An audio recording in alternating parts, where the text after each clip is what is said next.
quarterback's been doing so far? They're very coachable. It's very new what we're asking them to do, and truthfully, I wish we were further along after watching Friday's tape. But it's certainly not from a lack of want to, and I'm not even sure it's a lack of can do. I think we've got to coach it better, and hopefully we'll see a turn toward a better understanding of what we're trying to do this week. But again, I've been very encouraged by their willingness to listen and to be coached. And we met a good while yesterday, and just me kind of making sure we're all saying the same things about what we're wanting to do in whether it's our RPO offense or our progressions and reads, and so hopefully we can coach it a little better this week and see, practice 7, 8, 9 this week. Hopefully we elevate the play there. You mentioned Friday's scrimmage. What were your main takeaways? I know you said it wasn't going to be. Yeah, it wasn't. This Friday will be. Truthfully, I don't like to tackle an enormous amount. I feel like the running back room is a solid room for us. The last thing I want to do is hit those guys too much. But truthfully, we're going to get after it a good bit this Friday, and a little bit the following Wednesday, and then obviously the spring games. So, I think that kind of just got out that I think you have to list 3 of those for the compliance rules, but we don't really use 3. But this Friday will be a good test for us. We'll have more stuff in and more situational stuff covered today and Wednesday so that we can put it down and actually have some drives. We'll have the SEC officials here Friday, so we've got a lot of work to do before we get to that point, but hopefully it turns out to be a good day. But last Friday was more of just another practice, truthfully. To the left, Brian Matthews. Yeah, Coach Freeze, what have you seen out of Camden Brown so far this spring? Did he show you some things in that situational scrimmage on Friday? Yeah, he scored a touchdown. There was a really nice play on a back shoulder ball. I think he's just an adjustment period, and I think the 2 positions that stand out to me right now we just have a long way to go is the quarterback room and the wide receiver room. Not saying we've arrived at other spots yet, but those are the farthest off because they're probably the most we ask them to do the most, truthfully. And it's brand new to them. Which RPO should be run based on what coverage I see, and how do I properly get off the technique that the DB's playing. We're very, very raw at that right now. I think Cam has great potential, and I'm excited about having him for sure. I love his attitude also, but we've got a ways to go. Not just him, but he still flashes. He made some. I want to see he had 3 really nice catches in the team situations Friday. Mike, Coach, circling back around to quarterbacks, you talked about the evaluation that's happening right now with those guys in that room. Can you talk about how you guys are evaluating a quarterback like Robbie Ashford, who brings a different dynamic that's hard to evaluate when the quarterbacks can't go live? Great question. I don't know. I don't say that to be funny, but truthfully, I remember vividly when we got Malik Willis to Liberty. All you had really heard was, because there was no significant snaps of him doing what we wanted to do in the college game. I mean, I think he had like 15 snaps in his tenure here, and they were all pretty much zone read. And so you get him, and there are people that practice really, really well. There are people that don't practice as well. I've had those before. Bo Wallace was not a great practice player at all, but played well in the games. Chad Kelly was a good practice player and a good game player. So you've kind of had them all. And truthfully, going in that fall camp with Malik, I had no clue if he was going to be a complete player, because you don't evaluate that portion of the game that you're referring to, because we're not letting anybody. I mean, the whistle's being blown as soon as he pulls it down. And we get in the first game, and it was against the defending champions of Conference USA, I guess they were in at the time, Western Kentucky, who's I think does a great job. And we're in the fourth quarter, and this guy rips off 3 throws, pulls down his own read, and runs for 30 or 40 yards, and looks like a tailback when he ran it. And so my point is, I know the question's about Robbie. I don't know that, because I haven't witnessed him in the games. I've seen the tapes and stuff, but I think it's very hard to evaluate just how good he can be practicing the way we do. So it's hard for me to answer. We're going to go far back. Bill? An area of concern on the defense, I know coming into the spring, was finding an edge rusher. How are things looking at the Jag? We need to recruit more. We're not where we need to be in rushing the passer. We certainly will improve our guys, but we've got to get better at that spot for sure. And I mean at all spots, but we've got to get better. We're deficient in true pass rushers currently. Any thoughts on moving anybody over there? We really hadn't discussed that. I'm not sure who that would be, truthfully. Again, the kids Elijah's giving us great reps. He's a heck of a teammate and leader and understands the game and is decent at it, but you sure would like to have, a Derek Hall, that is going to be in pro day tomorrow, somebody like that. We got to get some more of those guys. Keldrick Falk's got a chance for sure.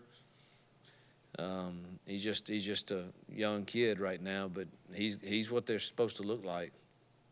We're going to stay in the back, middle of the bias.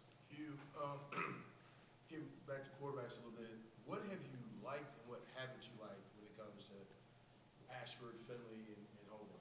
Again, I've liked their attitude, and I've liked their work ethic, and I've liked the way they've desire to be coached. I don't like the inconsistencies that I have continued to see through 6 games. And again, I want to say that I think part of that is on us, the staff, to get fixed. And I've challenged myself and the quarterback coaches to let's get some of this fixed, these inconsistencies, and see if it's I don't want those inconsistencies to be because of indecisiveness or lack of understanding. That falls in our lap. And so we got to figure out, make sure that's not it first, and then hopefully by the end of the week we see it being more consistent. Front row, Jason. You mentioned Keldrick Falk. How have you seen him progress after he missed a lot of the valuable time because of having that surgery? Right. How have you seen him develop, and what's he bring to the table? Well, I think he's going to be a phenomenal player, and I think he's going to have to play early. And he's a great kid to coach. A prized recruit for us in that first class, and very pleased with him. Obviously, missed a lot of time, but he's going to catch up fast. He's just got to learn now. You're asking him to do a lot. That position on our defense does a lot, and so it's a big learning curve. it's great he's here this spring to get these 15 practices so that he goes in the summer with a better understanding. But we're excited about the future for him. Device, you got follow? Also, just where you guys health-wise, and if you had to name a starting quarterback, where would you be on that? Health-wise, unfortunately, we're in week 3 of spring, and the list this morning, the staff was longer than I'd like. You know, whether it's nothing is serious, thank God, but it's 3 or 4 hamstrings, sprained ankle here or there. Tate's out probably for the rest of spring, unfortunately, and you know, with he dislocated an elbow, and the MRI was great on that that it's nothing structurally, but it takes time for those things to tighten back up, and that hurt us in the O-line for sure. But the rest of them are just nagging things that, and we lost one early with a collarbone, also. Yep. So we you know, it's not. I mean, it's week 3 of spring, and I wish we were all healthy, but there'll be several that can't go today, but it's nothing major. I have no idea on the starting quarterback. We're gonna fix this real quick. I apologize. We gotta be better at this. Got to be better. Got to be better, Kurt. Michael. Coach, you referenced a few times you guys have a lot to evaluate this spring.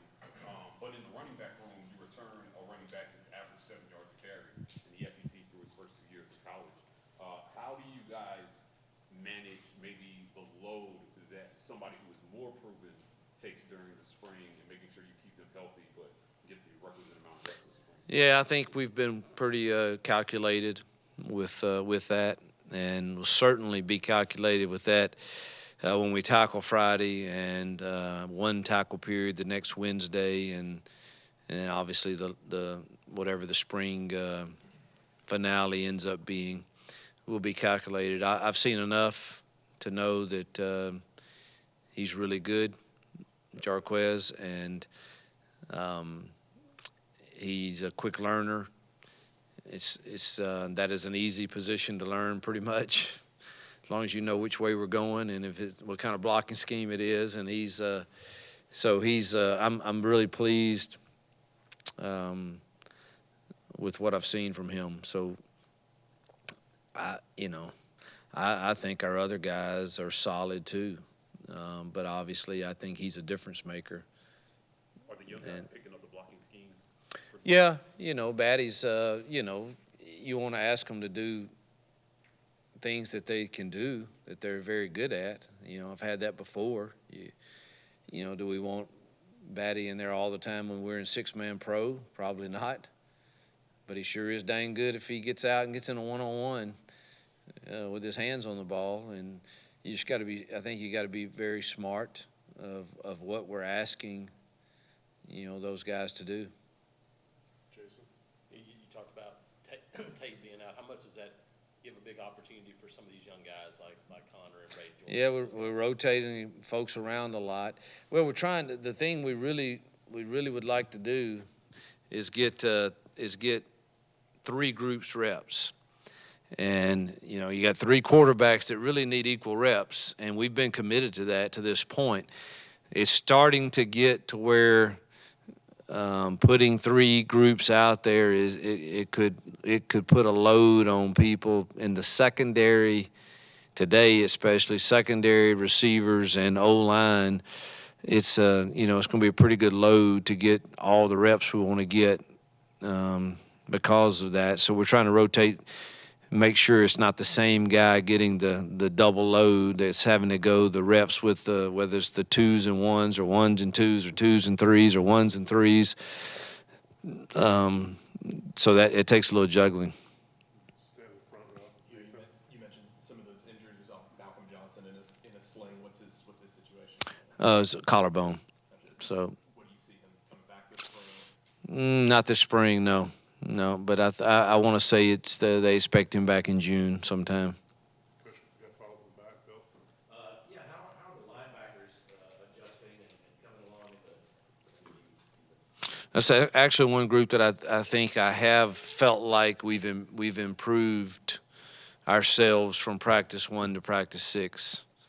I don't feel as good about some others as I do that one. I think Josh has done a nice job with those guys, and the additions we've made there have helped too. But I think we're a little deeper and better there than I originally felt.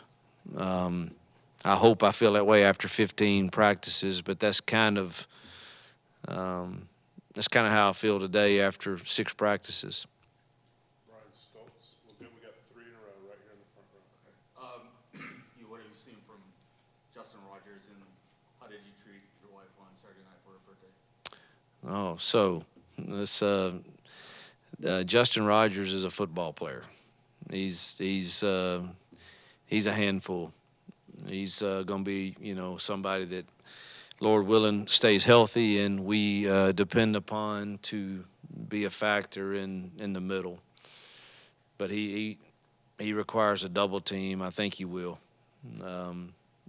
So been really pleased with how he works. He loves the game. He loves to practice. He's got a joy about him that's fun to be around. So I've been really, really pleased with him.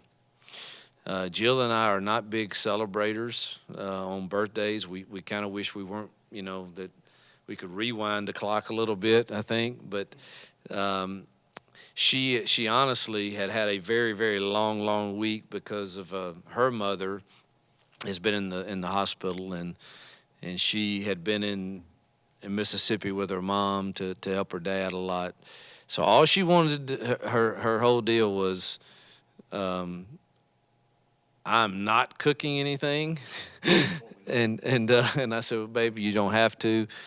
And she gave me the list of her choices of food, and I catered to her every desire on the food, and we watched the game together. So that was our day, and we watched a movie, which is big for me because I don't watch movies much. Yeah, well, I'm trying to think of the name of it. It was about Roma Downey. Gosh, she used to play Touched by an Angel or something. That's so old. See, y'all are young folks. Y'all don't know any of that stuff. You know who she is. Wing on a Prayer, something. Wing in a Prayer, or come on, man, that's a tough question. But we did. We watched a movie together, and then all the kids came over and we watched the game together too. So it was a fun night. And then took her out to eat after church, of course. That's when she wanted to go out to eat. So we all went out to eat after church yesterday.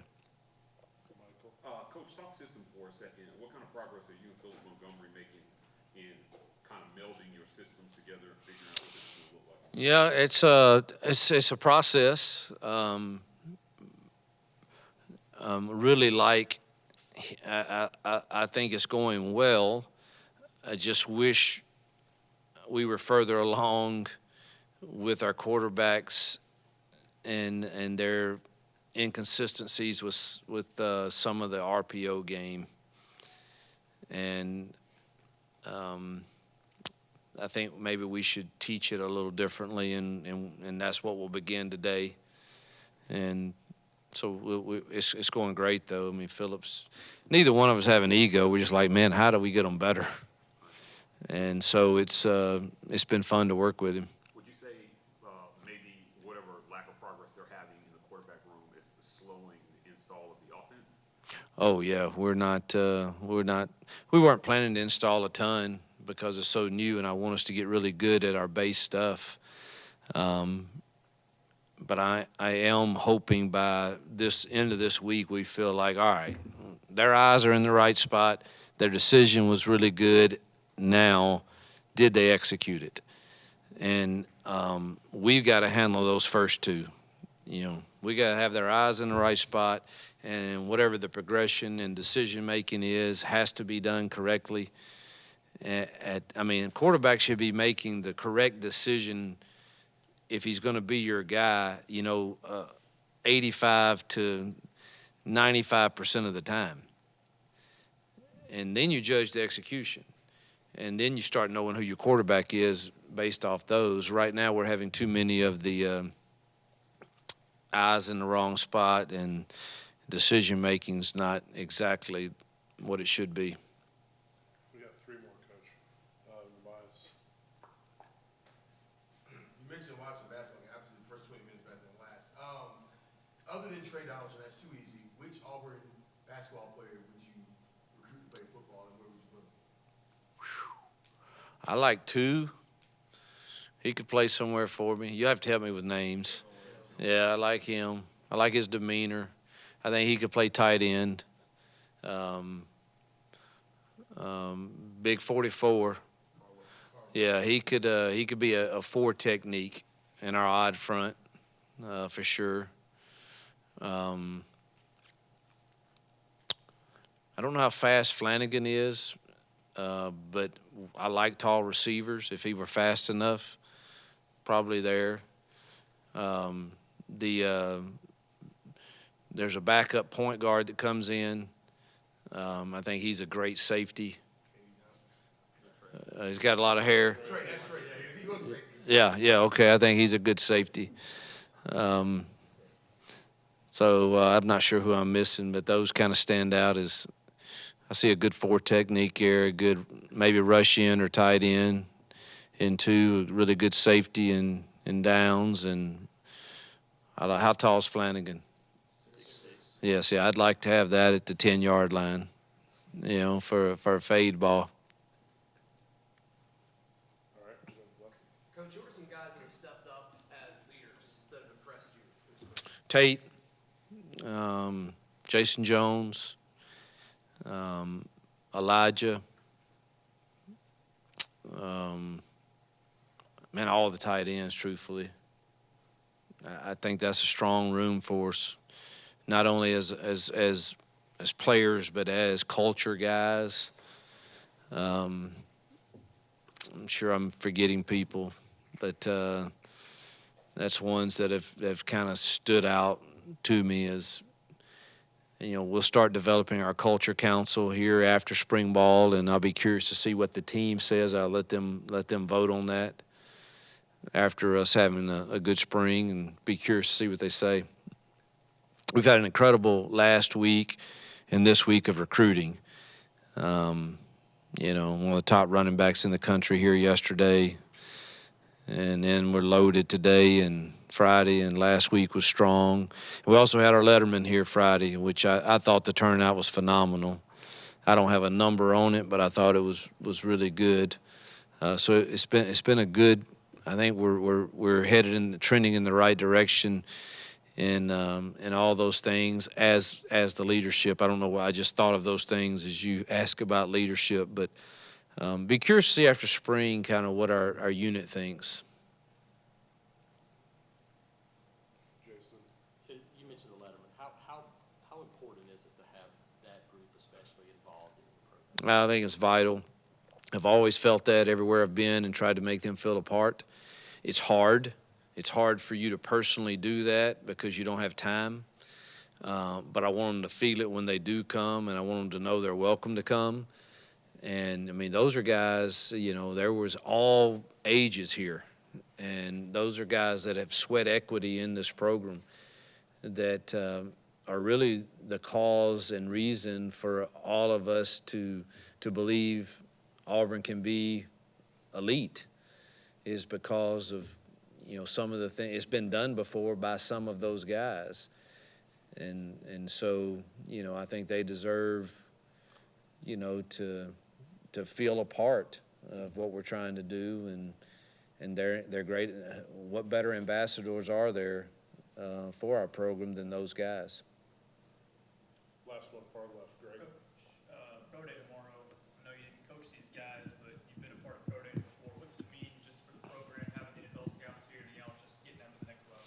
Yeah, it's always a big day. You want to put on a. I don't think we're on TV, correct? So, I've been a part of those that are still good, and we've got obviously 3 or 4 guys that and everybody anticipates being drafted, and then I'm sure there's others that we picked up as free agencies. I don't know enough about all of them to to talk, but I've also been a part of days where it was a huge day and every TV's there and every NFL network's there. Even at Liberty, we had that, and we had it at Ole Miss also. And you know, that's where you want to get it to where it's a big deal, and it's a big deal anyway. But you know, we wanted to get it to where it continues to grow. So how do you do that? Well, one, you recruit, and two, you put on a good professional show, organizational wise, and everything. And our guys have done that a lot. And I know that it'll be a good day tomorrow for our guys. Coach, thank you for your time. Yep. Thanks, you guys. Yep, that's it.